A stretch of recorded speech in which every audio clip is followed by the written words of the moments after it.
G'day, ZiggyD here. Today I've got some footage for you guys of the upcoming WARBANDS Softcore 3-month Challenge League in the Path of Exile Awakening expansion pack coming up on July 10th.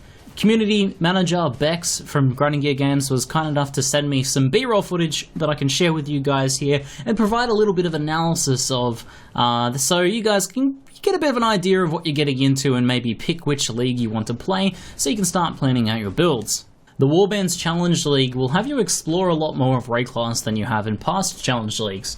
What's going to happen is random zones and endgame maps will have inside of them various different warbands that you can hunt down and do combat with.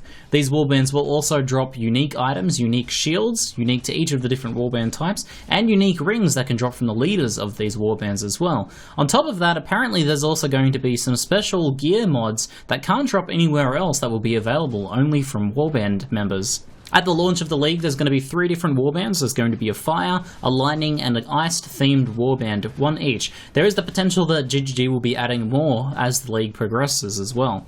I imagine we could see something like a physical warband of stone or a chaos warband of anarchy.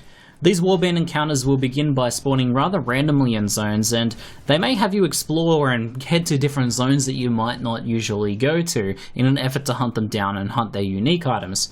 Now apparently they'll also react to your efforts to hunt them, so I can assume that if you spend a lot of time hunting down a particular warband in a particular area, then they might start moving their spawns to another location, or the other warbands might start becoming more predominant. So for example, if you spend a lot of time culling off the fire warband, then the lightning and cold warband could become a little stronger.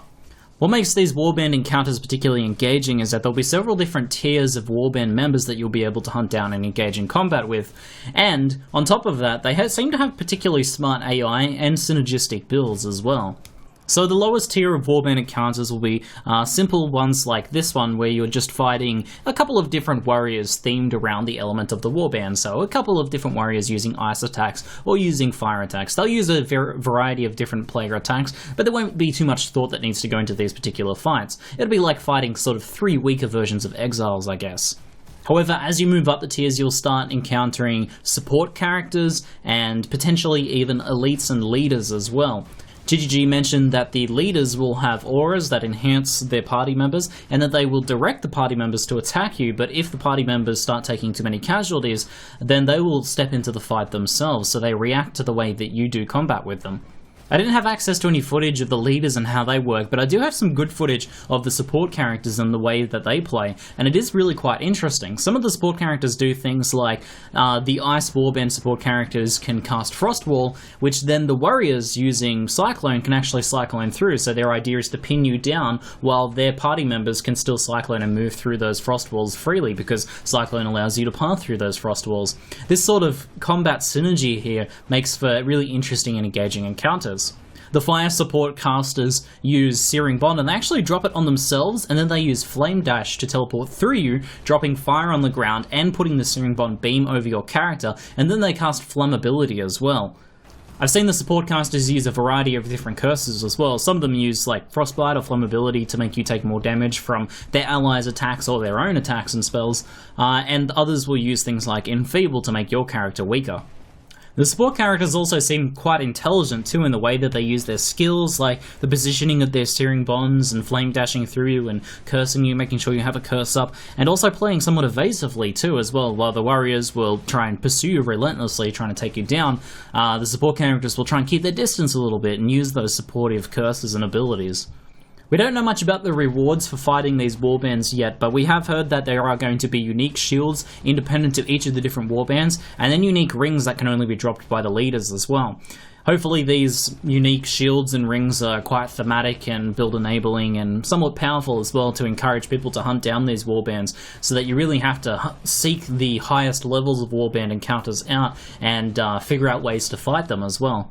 This sort of design too, making synergistic builds like parties of enemies that have skills that work well together, like for example that Cyclone Frostwall combo, and making the player have to think a little bit more about how they engage them, I think is a good sign for the game too, because sure they could work the warbands as a feature into the core game if it goes well, and I suspect that will happen, but we could also see other fights like boss fights and just random encounters throughout the game added in later acts and added to the previous acts when they do redesigns could be much more intelligent, thought out, and much more engaging to play. The final thing I noticed is that there seems to be 4 tiers of the different warband encounters. If you look on this map screen just here, you'll notice that there are little circles next to each of the warband encounters on the map. So you can see which type of warband it is firstly. There'll be flames up the top, or there'll be lightning down the bottom, or there'll be cold down the bottom, around that sort of warband kind of horn symbol thing that signifies there's the warband somewhere in that zone.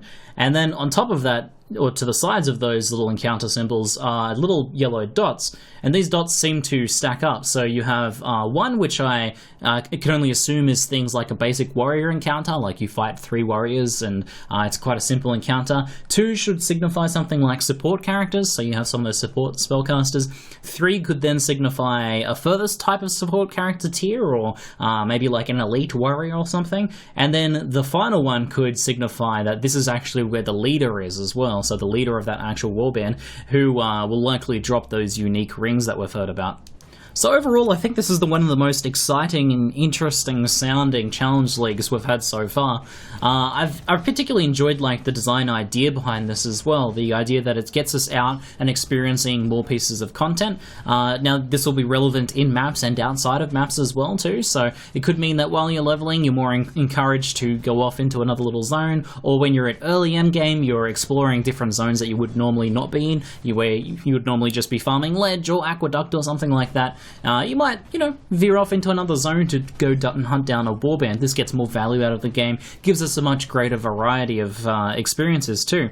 And we've heard from at least the Tempest side of things, so the other challenge league, that these will be global, and that players will be able to interact and give each other tips on where like the warbands are or the Tempests are located. Now, I'm not 100% sure of whether this sort of global approach applies to warbands, but I really hope it does, because that's the sort of thing that gets the community really engaged with each other and interacting as well. So, saying that, check out Ledge at the moment, it's got like the highest tier of fire warband in it. And I think that is quite an exciting premise. So guys, hopefully you enjoyed this little bit of footage that I managed to get my hands on some of my rampant speculations. We'll see in a couple days, I guess, if it's as exciting and interesting and engaging as I suspect this Challenge League is going to be. If you have any thoughts, feel free to share them in the comments below. That's it for now. I'm ZiggyD, and thanks for watching.